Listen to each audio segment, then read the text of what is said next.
Hello and welcome to the Acer channel, where we review mostly two-way radio equipment and related products, but also other items that we sell, such as nice goodies and so on. Let's have a look at the product which we have today, and today we'll be having a look at another Hytera product. The product on the spotlight today will be the Md785 VHF digital mobile radio. So the Md785 is currently the flagship radio from Hytera. It is available in VHF and UHF, so this review is actually for both of them.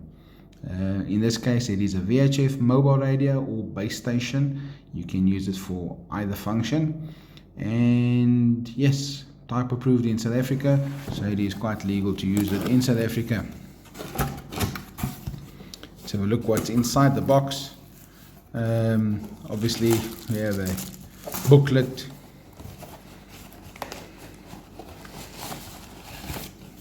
the radio,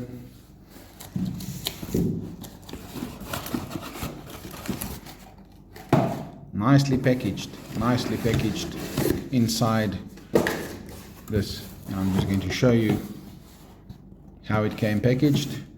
Power cable, some installation accessories, microphone, and installation bracket. Right, let's have a look and see. Let's have a look at the radio first and see what we have. Nicely packaged in a protective spongy feel little bag. Yes, yeah, we have a radio. Quite heavy. This device is very heavy, mostly because it's almost fully metal. I think I have mentioned that this is their flagship mobile. Up until a few years ago, they only had this and a entry-level mobile which did not have any display. It only had 4 LEDs, similar to the Kenwo type design. So this is still the flagship. You have a volume control as well as the on-off switch there. Many buttons on the front, 4 programmable buttons, obviously to make a call, to end a call, with some other function buttons there. An emergency button there, and the microphone socket there is of some sort that you push it in and you twist it. It has a weatherproof seal, which protects it from moisture and so on. The speaker is mounted on the front, a design which I do like.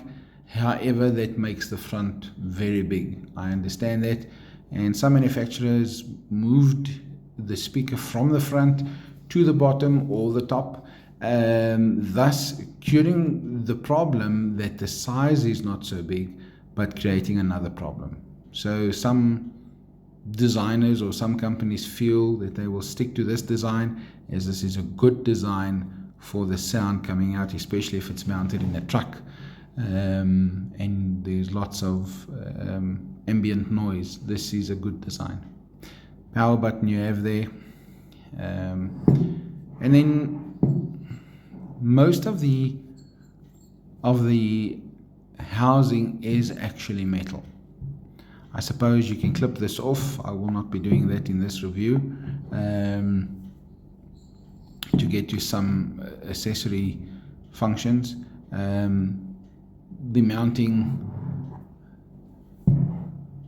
screws on the side, lots of heatsink, lots of space for cooling.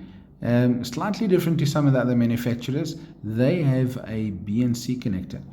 Most other manufacturers have a UHF, or what they call PL259, an adapter for the antenna. This one have a BNC, so make sure that when you order a antenna from us, you specify the correct antenna connector, being a BNC, as it is very frustrating getting to the customer the day of the installation to just find that you have ordered the wrong connector.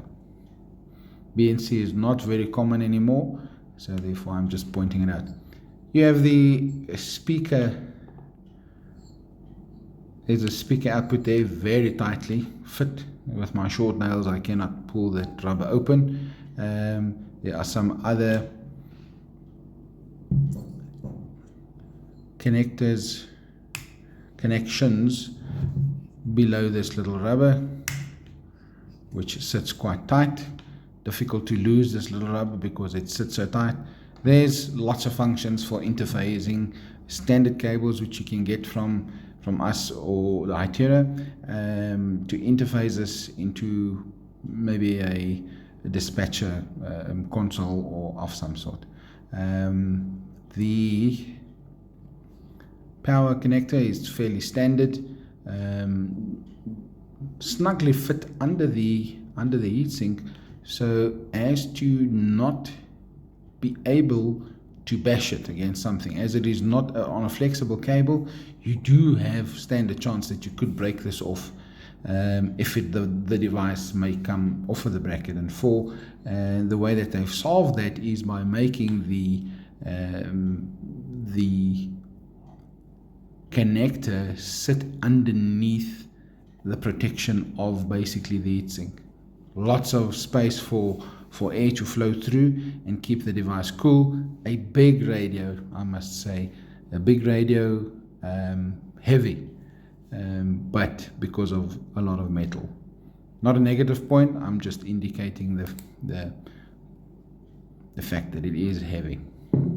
Okay, so we look at the power cable. There's enough power cable in this, probably a good 3, maybe 4 meters. The fuse on here is a blade fuse design, which is molded onto the power cable, which I do like. I like the design that it is molded onto the cable. I don't like the glass fuses. This is a much better design. Hytera and Motorola use this design, and I do like it. It is a bit more premium than the other stuff. And then also, of course, the connector. One critical point which I must say, they do just supply the cable like that. I don't think there's any lugs with this kit. I don't think there's a lug for installation. There came accessories with this. It's just the mounting screws of the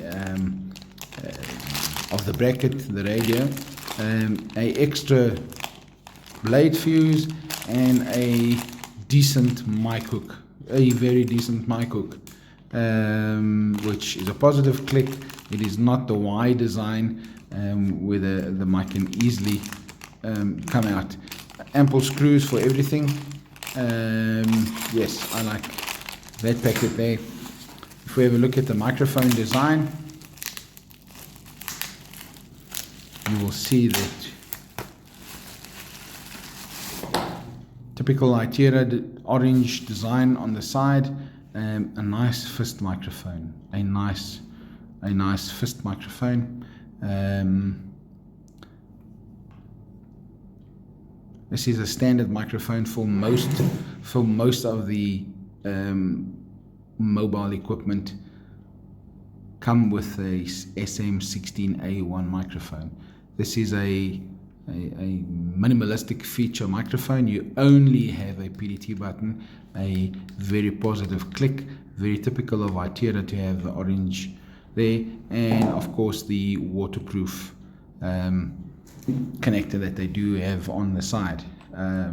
For the radio, you have to turn it, get it in position, and then you'll be able to lock it in. First time difficult to get it in, but once you have it, it locks in position. It is very difficult to get it out accidentally, as you have a double protection, although you have to push it in, twist it to lock it in. There you go, push it in. It can only fit one way. Because of the amount of pins in there, it has to be exactly right. So even just trying to do it wrong, it is difficult to push it in wrong. You probably wouldn't be able to do it. And then once it is in, you can just turn it, it pulls the connector in and locks it. So a very weatherproof type design. I'm not sure what the rating on this is, probably IP57 or so, but yes, certainly a premium device for a vehicle. But yes, big. You do need space to mount this, so not a small little vehicle. I don't suppose it'll fit in a smart car, one of these new smart car vehicles. I don't think it'll fit in those, as there wouldn't be much space in there. And then of course the last item being the mounting bracket. The mounting bracket being common to most devices. They look a lot like the Motorola, I must say. They look a lot like the Motorola. Enough options there to maybe bend this around and mount it on a corner, or on a power supply in a device. Yeah, and there will be some space there once the radio is mounted. It has some slots on the side, which means that you can mount it, turn it any position, lock it in, and keep it there. This is typical of Hytera and Motorola, and yes, this is a nice bracket that you have a nice enough mounting options available to you, even on a corner where it is slightly offset to the one side. You will find something to screw this onto. There you go.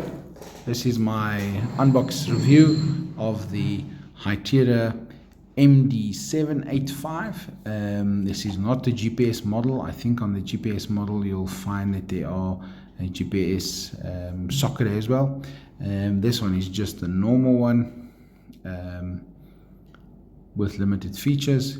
And yes, it is a heavy radio, but it is a decent radio. I think this will last a long time, not being abused but being used in normal operation. There you go, guys. Thanks for watching. Please make sure to like and subscribe my videos. If you have any comments to give, feel free to do so in the comments line below, but please subscribe. Share with your friends or your customers to show what devices look like before they buy, what you get in the box, maybe just to familiarize yourself with what is available also. And yeah, if you want me to review anything, please let me know. I'll do my best to do so for you. But subscribe and like. Thank you so much. Have a joyful day.